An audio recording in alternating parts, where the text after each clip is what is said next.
Saya mau tanya, kenapa Tuhan Yesus berdoa padahal Tuhan Yesus sendiri adalah Tuhan? Nah, dia mau menjelma menjadi manusia. Kalau dia Tuhan, dia Allah. Tuhan atau Allah itu tidak bisa stop. Jadi Tuhan, jadi Allah. Maka dia tetap Tuhan Allah sampai selama-lamanya.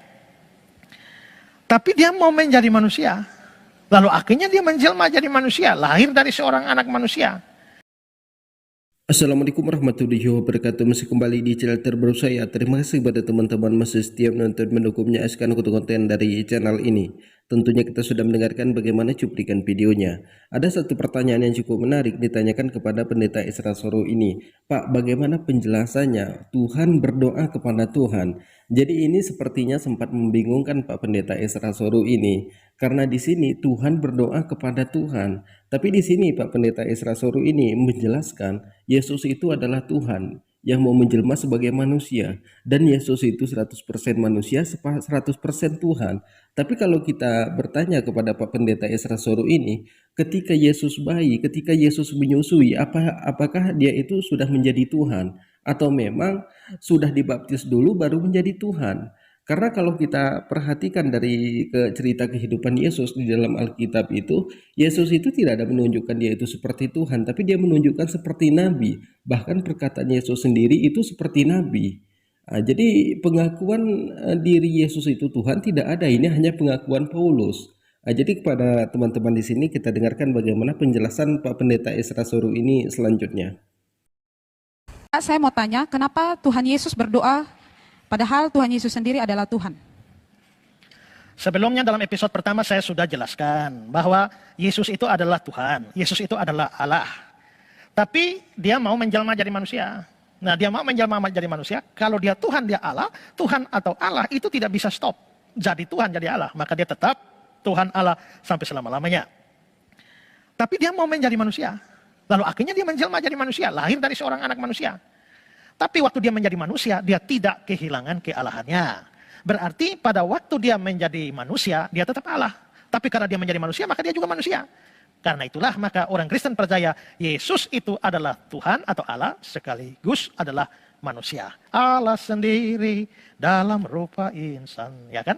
Nah, karena itu maka sekarang karena dia adalah Tuhan dan Allah, maka kita bisa lihat bahwa ada hal-hal yang menunjukkan atau ada kata-kata, ada perbuatan-perbuatan yang menunjukkan kealahannya, ada kata-kata perbuatan yang menunjukkan kemanusiaannya. Dan kita harus bisa bedakan. Kita tahan sejenak penjelasan dari Pak Pendeta Isra Soro ini. Jadi Pak Pendeta Isra Soro ini mengatakan, ada saatnya Yesus itu menunjukkan kemanusiaannya, ada saatnya Yesus itu menunjukkan ketuhanannya.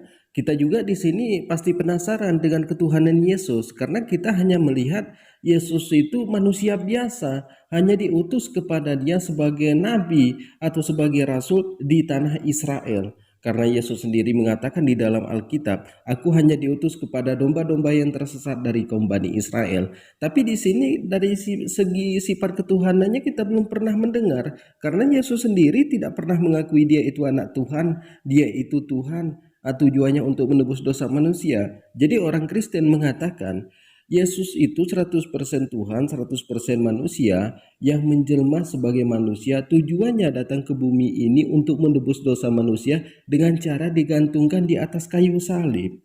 Ini bukan perkataan Yesus. Yesus tidak pernah mengatakan seperti itu. Bahkan dia sangat sedih, sangat ketakutan ketika disalibkan oleh orang Israel. Ini kan perkataan Paulus. Kita dengarkan selanjutnya. Kalau Yesus berkata, diam tenanglah, itu kan menunjukkan kealahannya.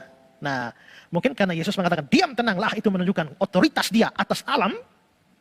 Makanya Pak Tong bilang bahwa kalau Pak Niko menghardik itu mengambil haknya Allah yang seharusnya tidak dilakukan karena para rasul pun tidak pernah melakukan hal itu. Ya, tapi terlepas dari hal itu menunjukkan kealahan.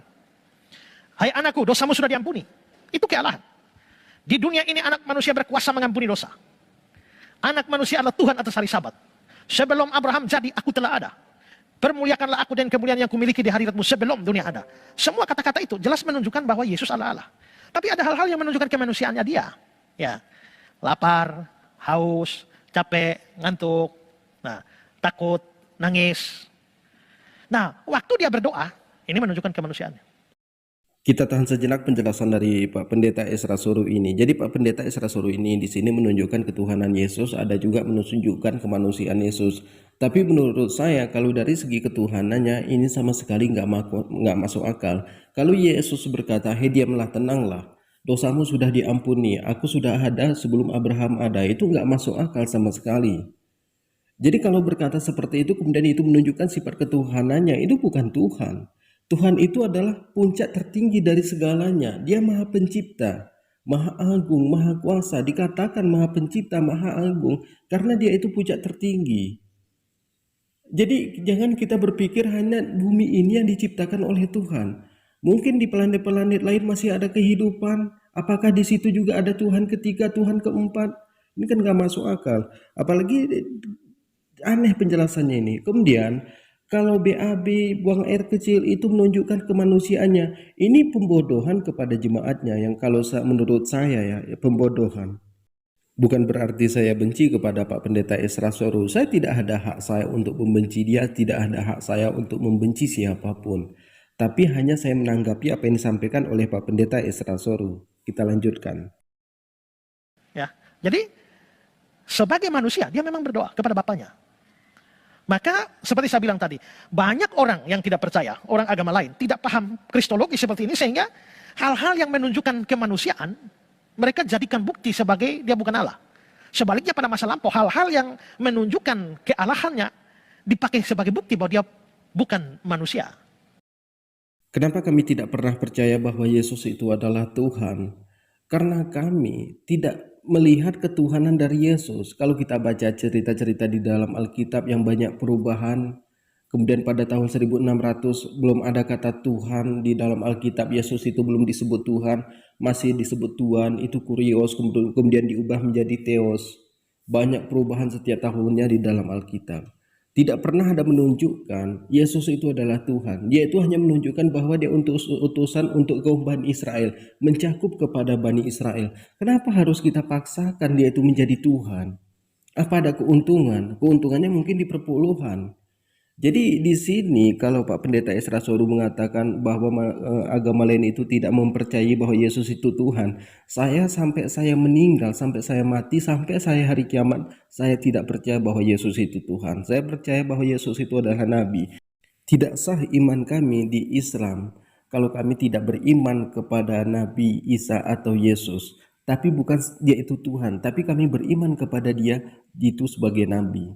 Jadi sepertinya kalau kita perhatikan dari cara penjelasannya, di sini terlalu memaksakan bahwa Yesus itu adalah Tuhan. Jadi bagaimana jadinya kalau Tuhan itu ada tiga? Assalamualaikum warahmatullahi wabarakatuh.